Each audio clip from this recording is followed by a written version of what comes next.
Olá pessoal, no Machado na TV, tudo bem? Hoje eu vou fazer um vídeo contando um pouquinho sobre a história da imigração italiana, principalmente no estado de Minas Gerais.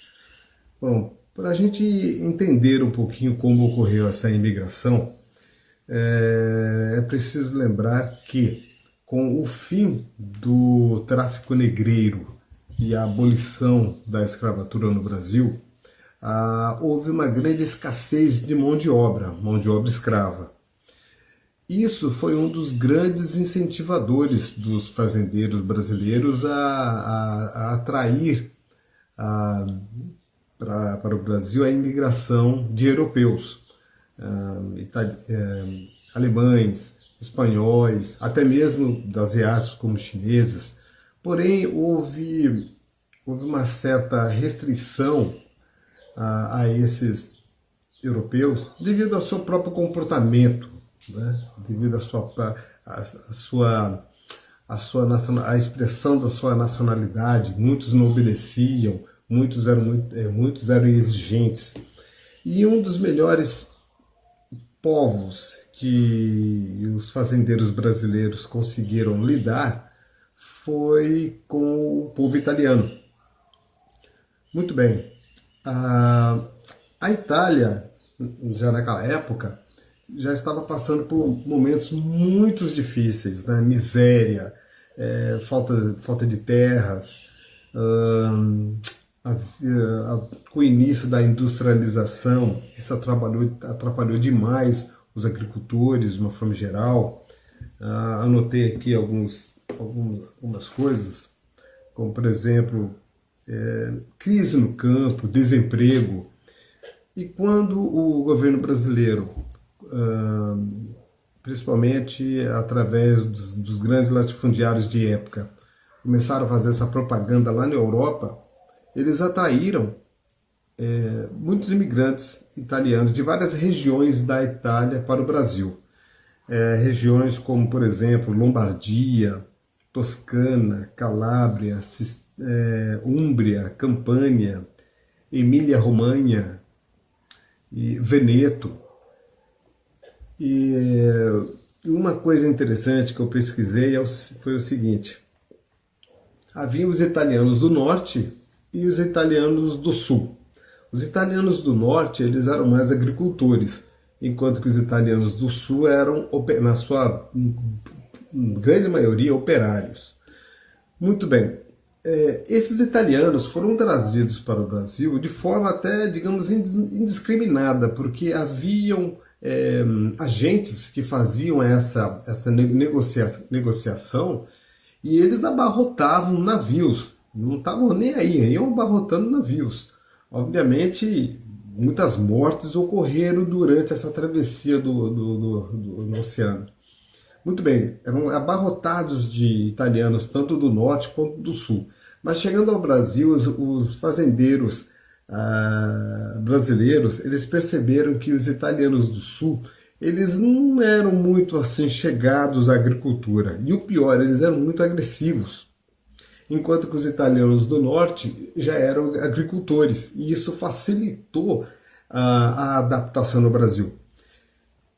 Devido a essas duas características, os fazendeiros brasileiros começavam a boicotar, a recusar a entrada de italianos do sul no Brasil. Porém, aí, como eu disse, os agentes, os atravessadores, naquela época já tinha muita pilantragem, eles abarrotavam de italianos independentes da região. Isso fez com que o governo brasileiro, devido às reclamações dos fazendeiros, entrasse no meio e barrasse a entrada de italianos vindo do sul. O problema, pessoal, é que quando os italianos chegaram aqui no Brasil, a coisa não foi tão fácil assim. Os próprios fazendeiros exploravam o trabalho nas fazendas de café, diga-se de passagem, porque os italianos vieram para substituir a mão de obra escrava no café. Não era algo muito fácil. eles havia um sistema de parceria entre aspas, que na verdade tudo que os italianos produziam na agricultura, eles tinham que vender boa parte para o dono da fazenda. E o pior, eles eram obrigados a vender barato. E também tinha aquele problema do café no exterior, porque o mercado internacional não era estável, né? Então, uma hora o café estava em alta, estava em baixa, coisa que acontece hoje em dia. Isso provocou a saída de muitos italianos das fazendas para os centros urbanos. E Minas Gerais, assim como São Paulo, Rio Grande do Sul, recebeu uma grande leva de italianos. O primeiro foi São Paulo, segundo Rio Grande do Sul. Aliás, a maioria dos imigrantes do Rio Grande do Sul parece que vieram do sul da Itália também. Muitos foram para trabalhar em colônias, né? O governo brasileiro trouxe italianos do sul da Itália e também parte do norte para trabalhar em colônias no Rio Grande do Sul. Enquanto que em São Paulo e Minas Gerais eles vieram para trabalhar na lavoura, especialmente no café. Pois bem, como eu estava comentando, muitos italianos, muitas famílias italianas sofreram na mão desses fazendeiros, né? E quando conseguiam escapar, ter a sua própria independência, foi um tremendo alívio para todos eles.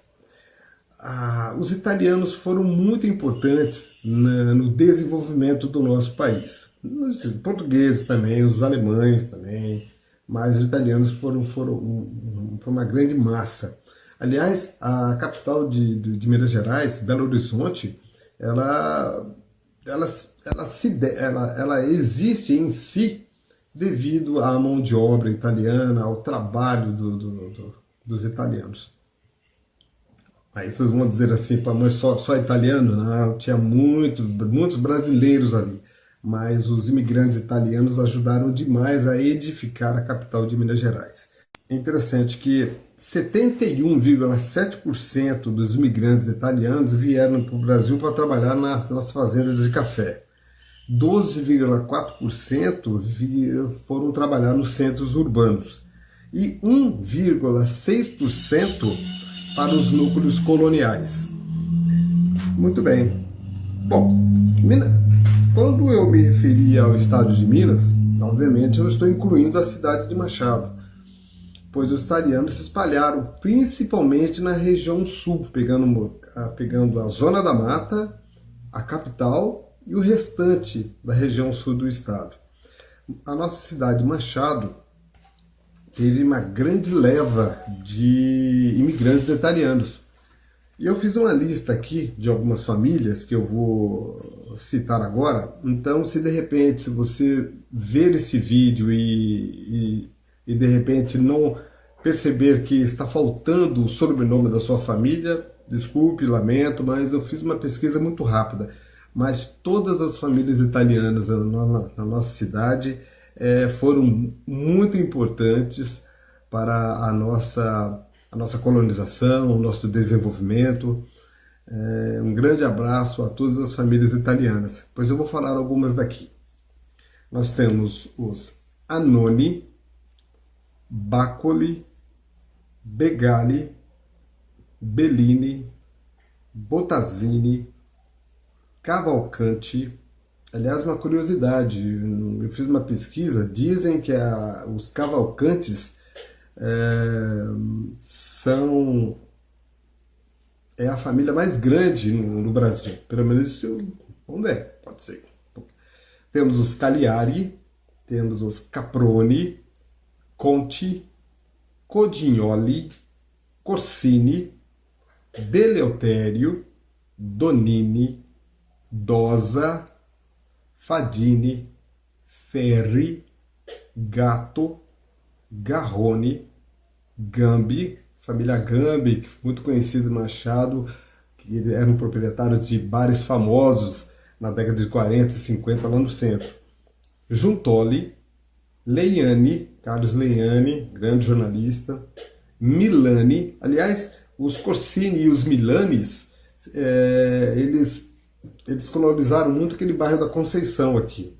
Nanete, Melotto, temos os Neto, Papini, Palmieri, Penati, Pedracini, Riso, aliás, o senhor Antônio Riso, que mora ali na Jacutinga, um grande artesão que trabalha com bambus, faz um trabalho incrível, São Antônio Riso.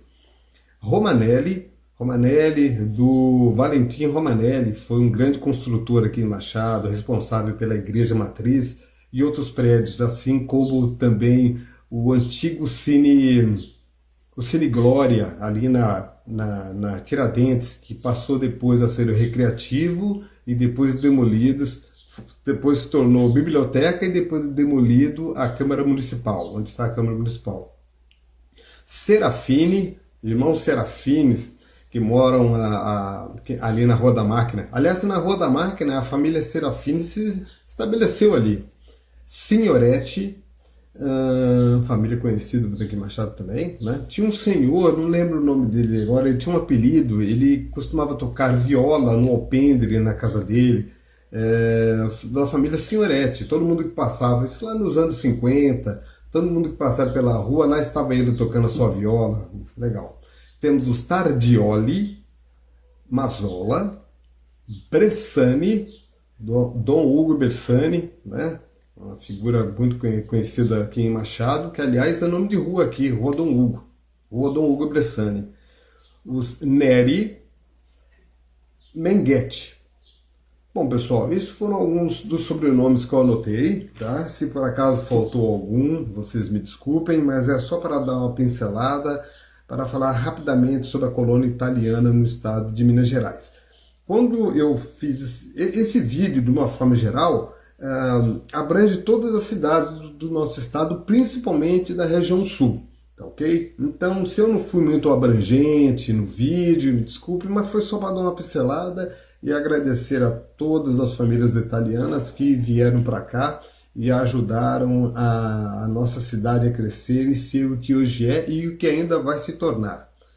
Valeu, até mais. Machado na TV. Olá pessoal do Machado na TV, tudo bem? Bom, esse é a segunda parte do vídeo sobre a imigração italiana no estado de Minas Gerais, mas principalmente aqui em Machado, sul de Minas. Bom, como eu tinha dito no primeiro vídeo, realmente a vinda das famílias italianas para o Brasil não foi fácil. Navios abarrotados, muitos morreram durante a viagem por doenças e corpos eram lançados ao mar, tanto que naquela novela da Globo, a Terra Nostra, isso é mostrado, entendeu? Não foi uma coisa muito complicada. Outro detalhe também, os fazendeiros, juntamente com o governo do estado da época, né, e agentes contratados, trouxeram as famílias para cá. E essas viagens eram bancadas pelo governo do estado de São Paulo, estado de Minas. E chegando aqui no Brasil, algumas famílias tiveram muitas dificuldades, né? Havia uma exploração. É lógico que não foram todos, né? Não foram todos assim que foram explorados, mas havia muita exploração. E isso fez com que muitos voltassem para a Itália e até o próprio governo italiano proibisse a viagem para o Brasil. Uma outra curiosidade, esses agentes que iam para a Itália, eles tentavam convencer os italianos, que a Itália passava por momentos complicados, tentavam convencer famílias italianas a virem para o Brasil. Muitos foram convencidos e outros não. Esses que foram um pouco mais, foram mais duros, eles foram, digamos assim, eles foram convencidos por padres e por prefeitos.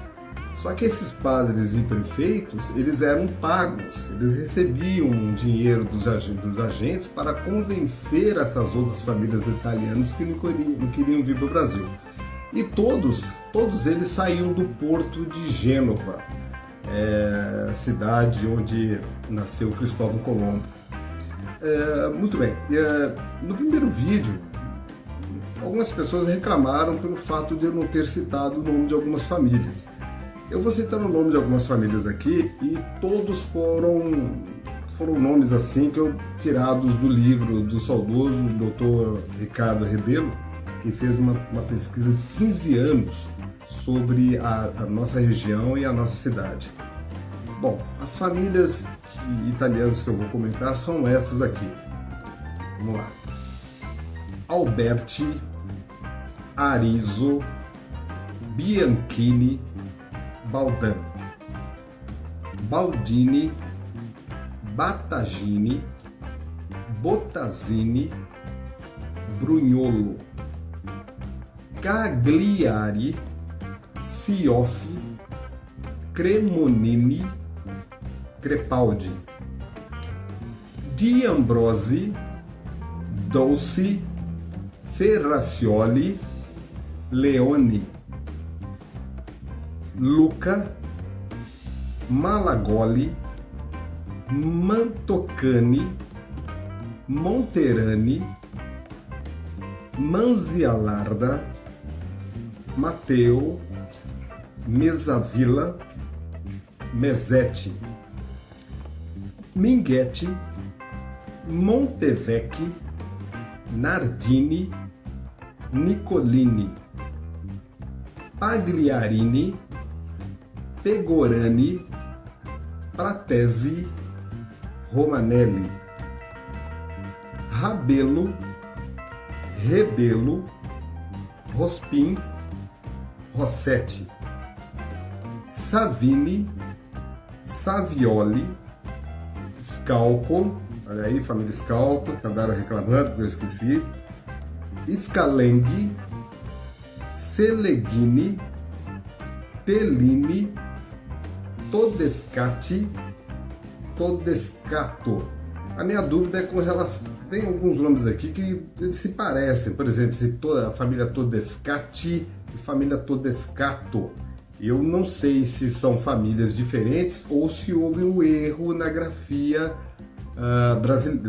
brasileira, porque muitos nomes, sobrenomes italianos foram aportuguesados, foram modificados de acordo com o tempo. Por exemplo, Romanelli é com I, porém existe Romanelli com E. Muito bem. Temos também a família Tognola, Veracini, Veronese, Zanon, Zambelli. Com relação a Zanon, temos também o Terteu Zanon. Terteu Zanon, ele tinha uma fábrica aqui em Machado nos anos 40, anos 50. Ele construiu muitos castelinhos, entre eles aquele da praça. Porém, aquele da praça, aquele Machado, ele foi reformado. Se eu não me engano, acho que o granito ajudou. Tem uma artista plástica que o nome fugiu agora, também deu uma ajuda. Tem um castelinho ali na cidade de Serrania. E temos um outro também que está em propriedade de um artista plástico aqui em Machado. Muito bem, o Terteu Zanon, ele ficou muito famoso com essas obras dele. Bom, pessoal, é isso, tá? Todos esses nomes aqui, eles foram retirados do livro O Município do Machado até a Virada do Milênio, volume 2. Foi publicado em 2006 pelo ex-desembargador, o Dr. Ricardo Moreira Rebelo, que infelizmente nos deixou há alguns anos atrás. Bom, é isso aí, espero que vocês tenham gostado e na próxima vez vou fazer um vídeo simples falando sobre a colônia árabe aqui em Machado. Nós temos aqui os Zabrão, os Fará, os Fadel e Baixa. Porém, os Baixas, essa família Baixa está mais centrada na cidade de Lambari, ok? Então valeu, grande abraço a vocês.